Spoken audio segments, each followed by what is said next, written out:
first is the one that most Wiccans and witches really need. It's the Complete Book of Witchcraft by I always want to mix Buckland and Cunningham's name. Buckland. It even has, after each chapter, it's kind of like taking a class, except doing it at home at your own time. After each lesson, there are worksheets that you can do. So that is really great.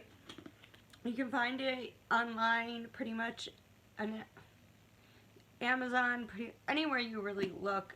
I got mine from a store, which you can find them at stores as well. Next, I may have mentioned this one in an old video. Some of these I might have mentioned in when I was doing the pagan YouTube challenge last year, but so this is Wicca Guide for the Solitary Practitioner by Scott Cunningham. Whether you're doing a coven or you're doing solitary practice, I think it's important to study both. I think that reading solitary stuff, if you are in a coven, only enhances some of your knowledge, especially because, as you find out in here, solitaries tend to do a little more spell work for themselves. So if you're in a coven, you could still, depending on your coven's rules and whatever, do some solitary stuff as well. This is like my baby. As you can see, it's very, very used and abused. So this is Buckland's Wicca for One, The Path of Solitary Witchcraft. Again, this one can be found Amazon, a lot of Wiccan shops, online and in person. I think it's very needed for people that are doing solitary witchcraft. It gives you spells, it tells you how to do circles and circles for specific things as well, not just opening circles in general. It tells you all the color stuff, healing, divination, magic, even how to figure out your witch name the proper way. There's a lot in there. The next is one that is just nice to have, which is very similar to the solitary ones, but also includes the coven stuff and has a lot of correspondence work in it. So this is the Wicca Handbook by Eileen Holland, and I actually got this copy at Goodwill like a decade ago. So you can find this on Amazon, eBay, not any, but a lot of witch stores in person and online. I might just put a link to as many of these as possible as I can, because there's still more to go. Lowland's 2017 Herbal Almanac. Okay, I also recommend the Spell a Day, the Planetary one, the Moon, all of them. The Spell a Day is the most important, which I use every day, and I don't even know where it is right now, because that was the one I was actually going to originally show. But this is just as important. It helps with teaching you about growing, gathering, cooking, and crafts, health and beauty, history, myth, and lore. So it's kind of the beginning for the herbal work like I do. And each chapter is written by somebody else, so that is nice. It gives you like a different idea, and it gives you recipes for being a kitchen witch, so it's not just for magic.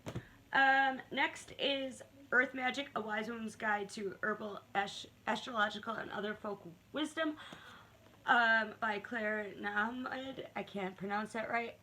There are some things I have found that are a little problematic with this book, but nonetheless, it gives you a lot of history into earth magic, the fairy realm, and astrology and the wise woman idea. So if you are somebody that wants to kind of do the work that I do, it's still really nice to have. It gives you various meditations and things to do for each month. So it's still nice, but there are some little issues. So if you do plan on getting the majority of the books that I am listing, that might be one that you could put off for a little while. And instead, for right away, just get Earth Power by Scott Cunningham. But again, that other one does have a lot of focus on the wise woman and does go by monthly. So that's really nice. This one just tells you all about the importance of nature and the elements and the mysteries of magic and all of that, as well as like folk magic and historical aspects. Gives like positive, as it says right here, the ways of nature magic are intended to work with the forces of nature to bring about change. When we change ourselves, we change the earth and the universe. This is a book of positive nature magic for positive solutions. So this one is really good too. Maybe those, like the ones that I'm saying now, might be better for after. I'm kind of trying doing them in an order. Alright, Wikipedia. Get it? I do have some problematic issues with this one as well. However, overall, I love it. It pretty much touches base on almost everything. Doesn't go too in depth, but enough to give you the basic idea.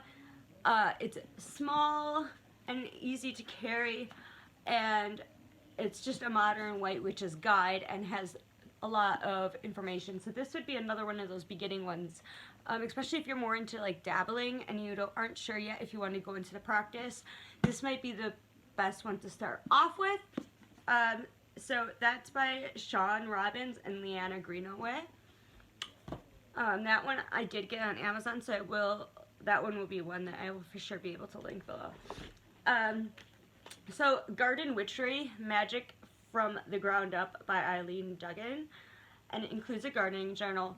This has been very helpful since I've been doing gardening both in the community as well as my little fairy garden. It does talk about fairy gardens itself, and then it talks about things you can do with the plants that you grow, such as dream pillows and things of that nature, bath salts, all of that. So if you do plan on going into, again, a type of business, or even just for yourself, work like I do, that'd be great. And it talks about, like I said, it has like a whole huge section on fairy magic and fairy gardening. So I really recommend this one. You can get this one for pretty cheap on like eBay or Amazon or something like that. Okay. I guess we're going back to Cunningham. Encyclopedia of Magical Herbs. So it goes in, this is kind of what it looks like inside. So it tells you the element, the folk names, the uses, the planets, all of that, and the powers and what it can be used for of each herb that, well, it doesn't have every herb ever to exist, but there's a lot of herbs and flowers. Like, it's a long book. But it's really good because it's not just a book that you just would read, like a textbooky type. Like I showed you, it's picture, information, image, good to go. Then there's Wiccacraft, the Modern Witch's Book of Herbs, Magic, and Dreams. Again, this is another one that kind of just goes into the basics, kind of teaches you how to do Wicca rituals, and teaches you various symbols, what actually Wicca is, and a bunch of other stuff. Like I said, these are beginner stuff, so this is another good one, especially, again, if you're somebody that's just trying to find out information. It also, what I like, has herbs of each zodiac sign, so that's kind of cool. So, yeah, and that's by, I can never pronounce names, Garina Dunwich. Alright, 3 books left. The Crystal Healer. Okay, so this is for Wiccans, Pagans, New Agers, anybody that works with crystal magic.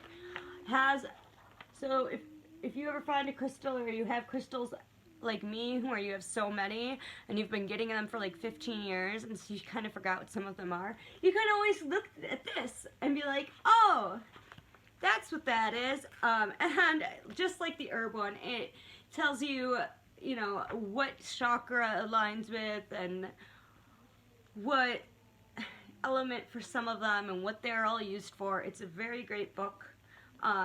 It's a definite for anybody that works with crystals, and it's by Philip Pernet. So, we 2 left. I'm just kind of giving a little bit of beginners various things related to Wicca or witchcraft as well. So, this is a handbook for pagan healers. Now, I also do Reiki, and I do like chakra and color healing, so that's why I thought this was a good one. It teaches you how to use elemental energies and color healings, and teaches you a little bit about chakras, and it's a very short book. It's only like 90 pages, so it's really, and it's cheap, so it's really nice to have when you're just kind of wanting to just read about it, learn about it, kind of get a feel for what that actually is. And then finally, a complete guide to tarot. I have a lot of books on tarot, but this one is good for beginners, I think, and it's not expensive at all. This one I got for $7.99 at a local bookstore, not even a New Age or Wiccan or pagan bookstore, but just a regular bookstore. So you can probably find this at like anywhere. It's by Eden Gray. So, that's all of the books. I fit all those in just 12 minutes. I am happy. If you like this, please like. If you have not yet, please subscribe and press the little notification bell to be notified every time I post a new video. Check out my links below, my shop, my Facebook page, my Instagram, Twitter, all that good stuff. And I will put as many links to these books as I can in the comments, the little section below. I'd love to hear comments, or if other people have ideas for good intro to the craft, and there will be future recommendation books again. So, I love you all, and I'll see you next time. Bye!